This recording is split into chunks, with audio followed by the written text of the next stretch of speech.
Hello प्यारे बच्चों, कैसे हैं आप लोग। आशा करती हूँ आप सभी स्वस्थ होंगे, अच्छे से पढ़ाई लिखाई कर रहे होंगे। आज के इस वीडियो में हम कक्षा 7वीं की हिंदी पाठ्य पुस्तक किसले भाग 2 का 9वां अध्याय पढ़ने वाले हैं। 9वें अध्याय में दिया गया है एक कविता जिसका नाम है वर्षा बहार। तो आज हम इस कविता को पढ़ने वाले हैं। इस कविता के लेखक हैं बच्चों मुकुटधर पांडे। मुकुटधर पांडे, तो ये इनके द्वारा लिखित रचना है। चलिए हम इस कविता को पढ़ते हैं। बच्चों, एक बात हमेशा ध्यान में रखें कि जब भी हम कविता का वाचन करते हैं तो कविता का वाचन हमें लय में करना चाहिए। जब आप लय में पढ़ेंगे कविता को तो यह सुनने में बहुत ही अच्छा लगेगा। चलिए हम इसे पढ़ना आरंभ करते हैं। वर्षा बहार सबके मन को लुभा रही है, नभ में छटा अनूठी घनघोर छा रही है। बिजली चमक रही है, बादल गरज रहे हैं, पानी बरस रहा है, झरने भी बह रहे हैं। चलती हवा है ठंडी, हिलती हैं डालियाँ सब, बागों में गीत सुंदर गाती हैं मालिनें अब। तालों में जीव जलचर अति हैं प्रसन्न होते, फिरते लाखों पपी हैं ग्रीष्म ताप खोते। करते हैं नृत्य वन में, देखो ये मोर सारे, मेढक लुभा रहे हैं गाकर सुगीत प्यारे। खिलता गुलाब कैसा सौरभ उड़ा रहा है, बागों में खूब सुख से आमोद छा रहा है। चलते कतार बांधे, देखो ये हंस सुंदर, गाते हैं गीत कैसे लेते किसान मनहर। इस भांति है अनोखी वर्षा बहार भू पर, सारे जगत की शोभा निर्भर है इसके ऊपर। जैसा कि मैंने आपको लेखक का नाम पहले ही बता दिया था बच्चों, देखिए यहाँ भी लिखा है लेखक का नाम है मुकुटधर पांडे। यह ध्यान रखें क्योंकि कई बार प्रश्नों में कवि का नाम जो है वो पूछा जाता है आपसे। प्रश्न यह पूछा जाता है कि वर्षा बहार जो कविता है उसके कवि कौन है, उनका नाम लिखिए। तो कवि का नाम ध्यान रखना अति आवश्यक है। यह कविता वर्षा बहार किनके द्वारा लिखित है? मुकुटधर पांडे जी के द्वारा। चलिए अब कविता की इन पंक्तियों का भाव समझाया जाए आपको। तो बच्चों, कवि यहाँ कहते हैं वर्षा बहार सबके मन को लुभा रही है। वर्षा क्या करती है? सबके मन को लुभाती है, यानी सबके मन को आकर्षित कर रही है। यहाँ जो यह शब्द दिया गया है लुभा, इस शब्द का अर्थ है बच्चों आकर्षित करना। तो बच्चों, जब आप देखते हैं कि वर्षा होने वाली है तो आपको कैसा लगता है? मन करता है ना कि इस बारिश में नहा लें, थोड़ा उछल कूद करके मस्ती कर लें। तो वर्षा का जो मौसम होता है वह इतना लुभावना मौसम होता है कि हम स्वयं को नहीं रोक पाते और बारिश में भीगने चले जाते हैं। इसीलिए कवि कहते हैं वर्षा बहार सबके मन को लुभा रही है, यानी वर्षा का जो यह मौसम है वह सभी को आकर्षित कर रही है। नभ में छटा अनूठी घनघोर छा रही है। नभ शब्द का अर्थ होता है बच्चों आकाश। नभ शब्द का अर्थ होता है आकाश। तो यहाँ कवि कहते हैं कि वर्षा का जब मौसम आता है तो आकाश बादलों से आच्छादित हो जाती है, यानी चारों तरफ बादल घिर आते हैं। छटा मतलब होता है बच्चों सुंदरता या शोभा। छटा मतलब क्या होता है? शोभा कहिए, सुंदरता कहिए, कुछ भी कह सकते हैं। अनूठी यानी अनोखा।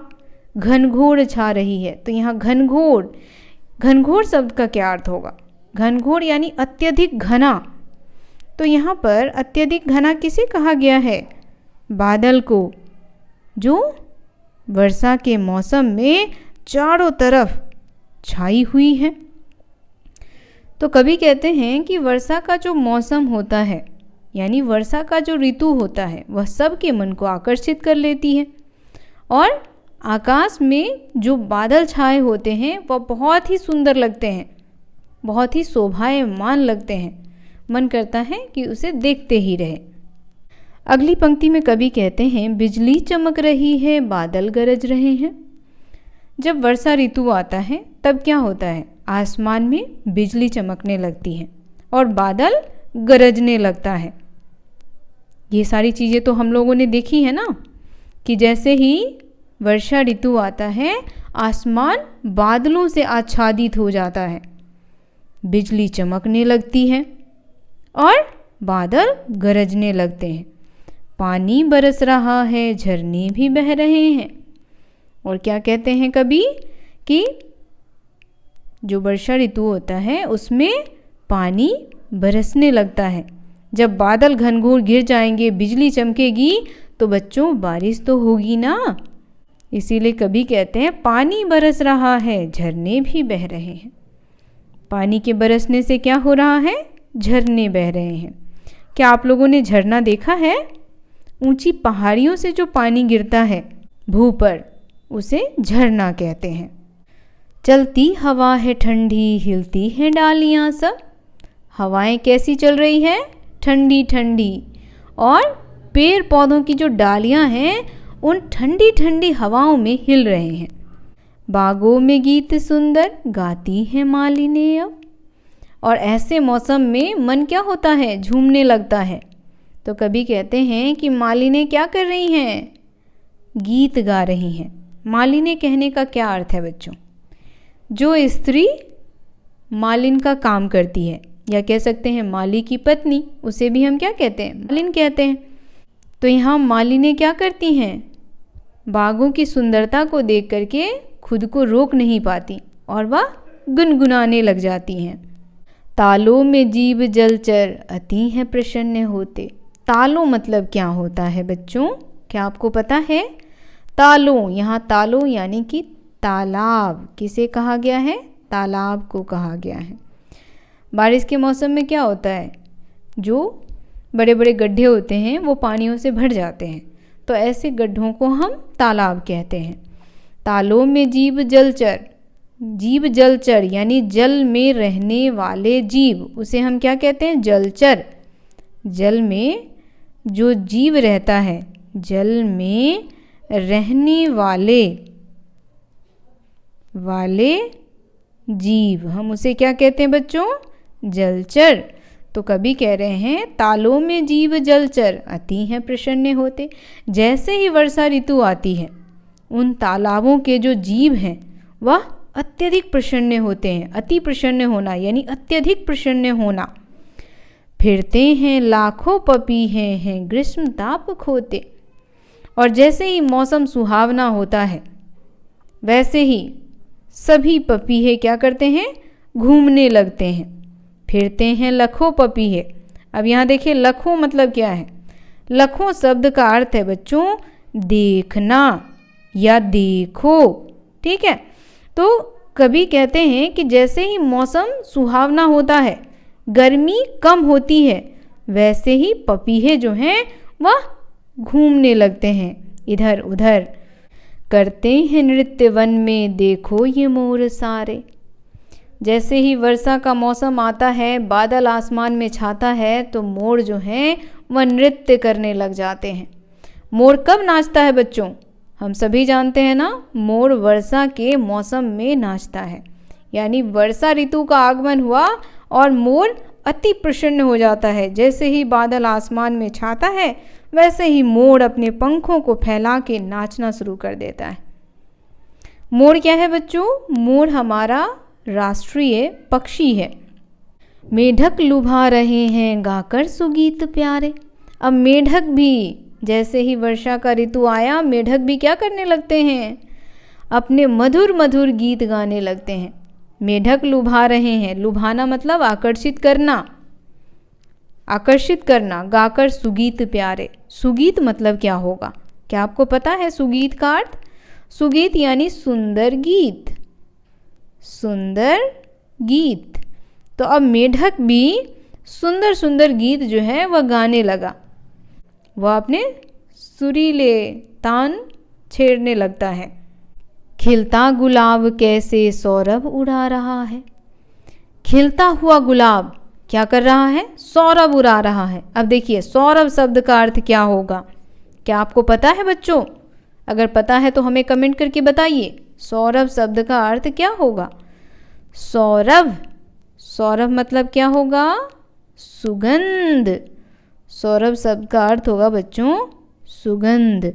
तो खिलता हुआ जो गुलाब होता है उसमें बहुत ही सुगंध होता है।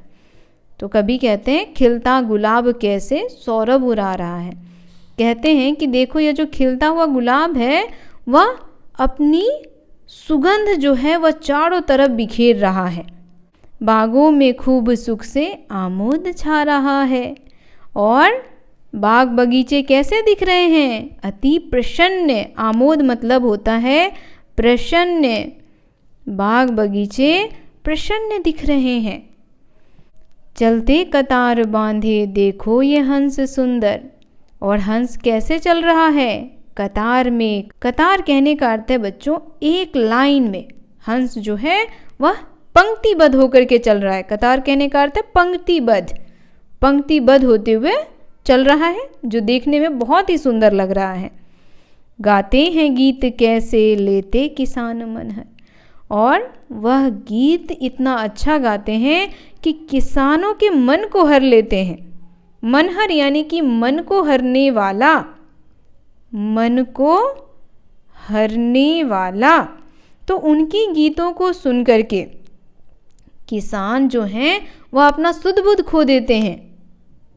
इसीलिए कभी कहते हैं कि जब उनके सुंदर सुंदर गीत किसानों के कानों में जाते हैं तो वह स्वयं का सुध बुध खो देते हैं।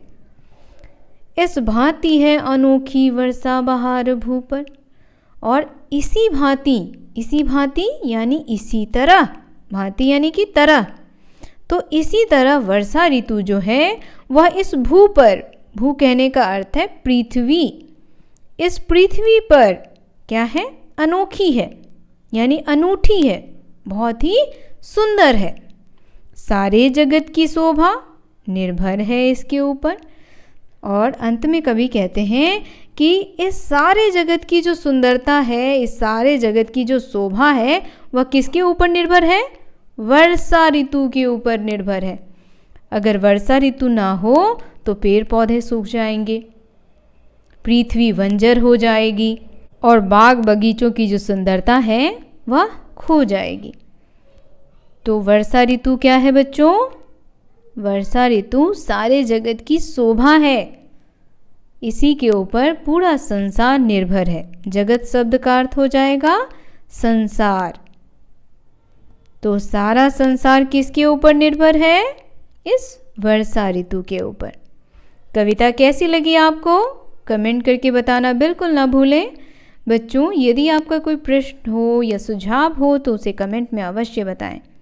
वीडियो पसंद आ रहा हो तो वीडियो को लाइक करें, शेयर करें, हमारे चैनल को सब्सक्राइब और फॉलो करना तो बिल्कुल ना भूलें। मिलते हैं आपसे इसी अध्याय के प्रश्न अभ्यास के साथ। तब तक के लिए आप सभी का धन्यवाद।